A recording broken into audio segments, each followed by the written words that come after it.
At just 16 years old, she's leading the charge at the Quarry Lane School as an advocate for mental health. She's the founder and president of the Wellness Club, and Adrienne Bae joins me now to share more on how she's impacting her peers and community. Adrienne, thank you so much for joining us. Hi, I'm so excited to be here. Yes, we are so happy to have you, and I think you are doing incredible things as a 16-year-old advocating for mental health. Yeah.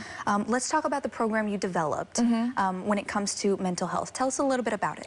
So I decided to create a club this year during my junior year called Wellness Club. It was originally supposed to be Mental Health Club, but that didn't really work out. So I decided to make it Wellness Club, which kind of like combines both physical and mental health, like the two most important aspects. So I'm excited that worked out. And then since it's like really new, I was kind of like nervous going into it, but we decided to do like a yearly project, I guess I could say, like a fundraising project, and we're currently fundraising for MHAC, which is a mental health association in the Alameda County. So I'm excited for that. And our right now project is called Project We, and we're working on like a cleanup group around the Bay Area because like I thought it would be really cool to like incorporate environment like into mental health, and like people like they just feel so like zen and like in like, what should I say, like they feel like they're connected with the environment when they like pick up trash, and it like makes you feel really good. So yeah, we decided to do that like every week. That's absolutely incredible, all the things you guys are doing at the Wellness Club. So when you first decided to start it, what was your motivation behind creating this club? Yeah, for sure. So during the pandemic, I was diagnosed with binge eating disorder, and not a lot of people know that, but it's basically an eating disorder where it's actually like very different for a lot of people. So different people have different triggers, but for me it was like personally stress. So whenever I felt stressed, I would binge on a lot of food. So like I would probably intake like around 10,000 calories like every day, which was like really concerning, not only because like of the amount of calories, but because I was like consuming so much bad food. And that like just really inspired me like overall to like create a club, just like spread word about mental health, because like when I was growing up in school, like I didn't really hear a lot about mental health, and I just really wanted to like advocate for that, you know? And that's so true. Oftentimes when you grow up, you don't hear enough about these things, but so many people go through these things. So it's important to talk about that, which is why you created the Wellness Club. So what do you offer at the Wellness Club? Can anybody join? And when you're in, what are some of the things that you're able to do? So I really wanted to start small, so like school-based. So obviously like anyone at Quarry Lane can join. And basically what we do is that right now we're focusing on creating like the Quarry Lane School to be a very mentally well and like a well environment for the students.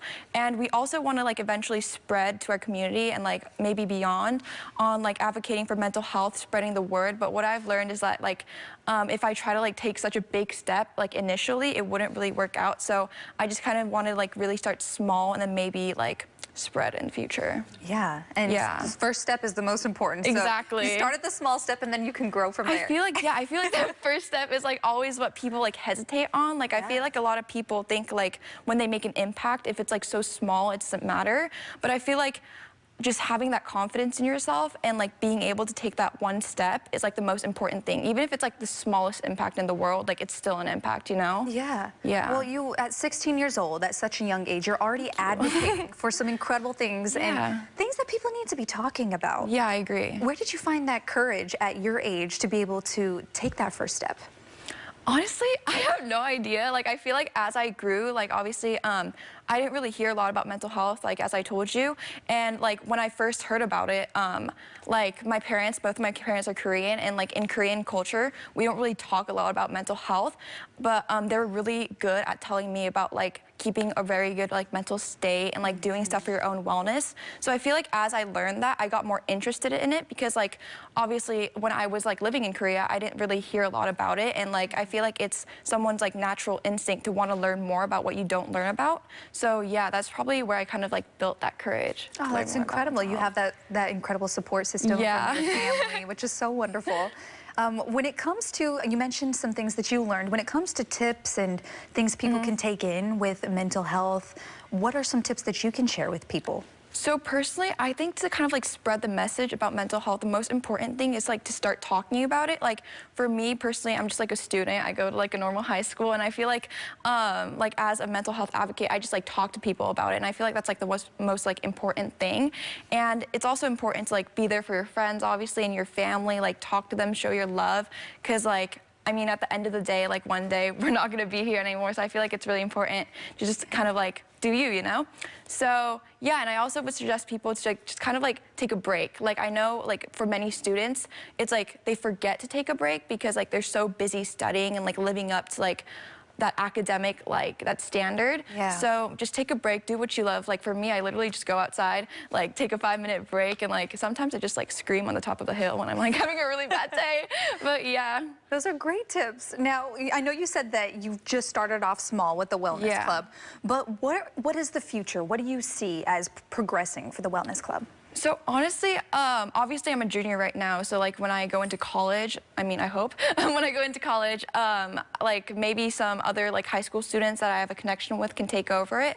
But I really want to like expand Wellness Club, not just as a club, but like as a program maybe, and like maybe like take in more students, not only in Corey Lane, so people get to learn more about mental health. Because over the summer, I got my mental health certification, and I learned like, oh, wow, yeah, congrats. Thank you. I learned so much about mental health, and like, yeah, that's like one more of like those factors that kind of like promoted me to do this whole thing. Well, for you personally, do you see mental health advocacy in your future? I know you mentioned college. Yeah, do you see it in your future? Yeah, I'm like really passionate about mental health. Like that, it's like one of those topics that I want to like research and learn more about. So yeah, obviously, right now, like my future profession that I really want to be is like a therapist. So incredible. Yeah, well, I think you'd make a really great therapist. Thank you. Yeah. Well, now that you have known your own journey, and as you're getting to know yourself, the older that you get, what would you say is some of the progress you've seen in even your own mental health? I feel like as I went on like my mental health journey, like with binge eating disorder and everything, like I learned so much more about myself. Like I know when like people are going through something mental health wise, it's like really hard to see the end. Like you don't think it's gonna ever stop, because like for me, obviously, like I never thought I would stop to like, I would never be able to like control what I intake like food wise. So like it's really hard for people to see like where that end is. Yeah, exactly. So I would like tell people like, there is an end. Like you have that love, you have that support, and like you just kind of have to believe in yourself, because like yeah, that's just like what I learned from my journey, and I'm like so glad that I'm here. Well, you are just absolutely incredible and inspiring at such a young age, so we wish you the best of luck, and thank you so much for sharing your journey with us. Thank you. Of course. To learn more, we'll have a link on our website at liveinthebay.tv.